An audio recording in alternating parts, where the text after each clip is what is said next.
E agora o técnico de som especializado em carros que foi morto. A polícia localizou mensagens que podem revelar a motivação desse crime aqui no interior de São Paulo. Os nossos repórteres contam. Um esporte que era paixão.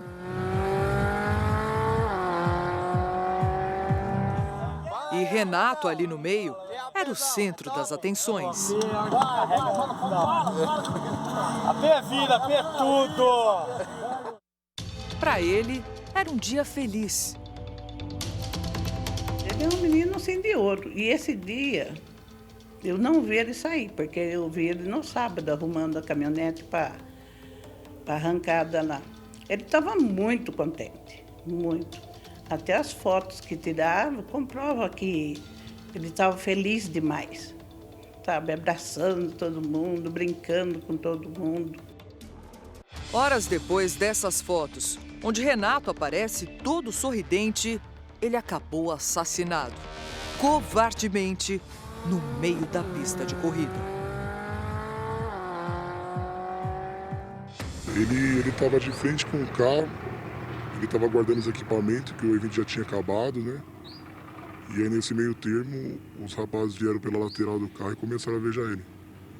Pra queima-roupa mesmo. Eu estava bem perto, foi o tempo de eu sair do carro e já chegaram alvejando ele já. Foram vários tiros, foi um tiro só, como é que foi? Não, foram vários tiros, ele foi cambaleando e já caiu ali, já agonizando já. Uma intriga, inveja, por que mataram Renato? O rapaz era solteiro, morava com a mãe e dedicava a vida às corridas automotivas. Amava estar entre amigos. A família tenta entender o que motivou um crime tão brutal. A senhora percebeu se ele estava sendo ameaçado? Ele chegou a conversar, mãe, eu tô com medo, ou não? Não, de maneira nenhuma. Não tinha ameaça para ele nenhuma. Eu acho que foi assim, uma coisa, sei lá, de inveja, de mandado, porque não dá para entender o porquê.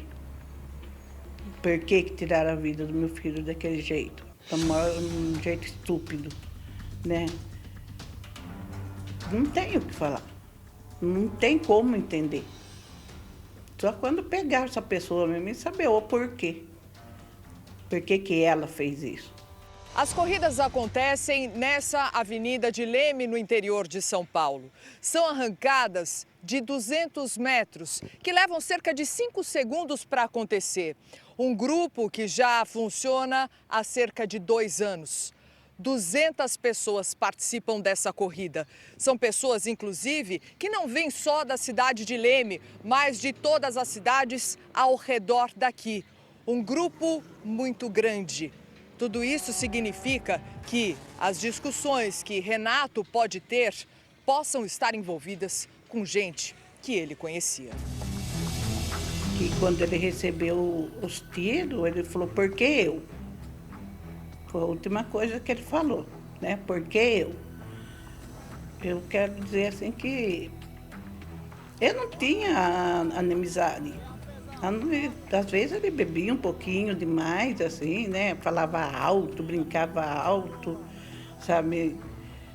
Mas do outro jeito o cara era muito bom. Vai perguntar para todo mundo. Renato era muito querido por toda a cidade. Mas todos sabiam que ele era autêntico, não tinha papas na língua. Falava o que pensava, para quem quisesse ou não escutar. Ele era muito autêntico, ele falava o que ele pensava. Tinha coisas que às vezes a gente achava que ele não deveria falar. Mas como que ele era uma pessoa que não deixava quieto, ele falava. Ele expunha a opinião dele e não mudava, por motivo de ninguém. Ele era aquele cara que, se ele pensasse que era aquilo, ele ia bater naquilo. Desagradando, não. Não tinha como mudar a opinião dele, se ele não achasse que ele estava certo. Mas briguento ele não era. Ele era só... Ele acreditava na opinião dele. Testemunhas disseram que os atiradores estavam escondidos atrás dos banheiros químicos do evento. Renato estava deste lado aqui da pista conversando. Já era final do evento, por volta das 3 horas da tarde, quando um dos bandidos desce de uma moto e faz diversos disparos. Renato, sem entender o que estava acontecendo, não conseguiu sequer pedir ajuda. Não deu tempo. Ele já caiu aqui e os colegas o socorreram para o hospital, mas ele morreu no meio do caminho. Uma outra testemunha que estava no local disse que viu o atirador, que estava com um capacete, voltando para o mesmo local. Ele subiu em uma moto vermelha, estava acompanhado de um comparsa. Os dois seguiram por essa direção. Teve alguma discussão? Os atiradores falaram alguma coisa no momento em que atiraram ou não disseram absolutamente nada? Não, chegaram atirando e muito tiro mesmo. Faço uns 4, 5, 6 tiros e já saíram correndo já. Renato foi colocado na carroceria de um dos carros de corrida e levado às pressas para o hospital. O celular dele foi encontrado pelos amigos, mas o aparelho ainda não está com a polícia para ser periciado. Essa testemunha presenciou uma discussão no mesmo dia em que tudo aconteceu. Renato estava presente e as pessoas estavam discutindo com ele. Por que essa discussão aconteceu? Que ele queria ir embora por causa dessa discussão, que estava sobrando para ele, que ele não tinha nada a ver da discussão. Foi uma atitude dele que ele falou no grupo, a posição dele, acabaram não gostando. A discussão continuou no grupo e trouxeram até a arrancada. Aí chegou na arrancada, a turma pegou e não deixou prosseguir a discussão, porque parece que foram ali só para discutir. Era uma discussão envolvendo algum participante desse grupo aqui de arrancada? Isso, discussão envolvendo participantes. Essa era a única briga que Renato teve, segundo pessoas próximas, nos últimos tempos. Um dos participantes que queria que fosse criada uma categoria específica para que ele participasse, mas teve o pedido negado. Renato argumentou com a pessoa. E o Renato, nesse sentido, ele participava, vamos dizer assim, do conselho organizador. Ele teria poder dentro desse grupo de dizer: você participa, você não participa. Ele tem esse poder dentro do grupo?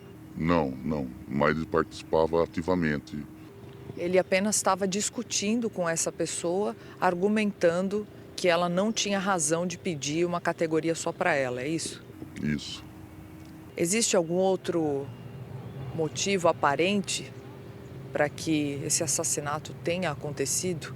Uma outra discussão, uma outra desavença ou alguma dívida que o Renato possa ter tido? De forma alguma. Renato era dono de uma empresa que fabricava churrasqueiras, mas com a pandemia, com a queda nas vendas, ele teve que mudar de ramo. Passou então a fazer a instalação de equipamentos de som para carros, o que ele gostava muito. Renato era solteiro, pai de uma menina de 8 anos. E na inocência da criança, é a menina quem traz consolo para a avó. Do dia que eu descobri, minha vida é essa, chorar. Só chorar. A senhora falou com a sua neta, né? Ela não gosta de me ver chorando. Quando ela me vê chorando, ela fala: não precisa isso, vovó, não precisa, para. E ela sai de perto. Ontem mesmo ela só foi lá despedir e falou: papai, vai ficar tudo bem. Ela é linda, muito linda. Até agora ninguém ainda foi preso. E o que a família mais quer é ver o assassino atrás das grades.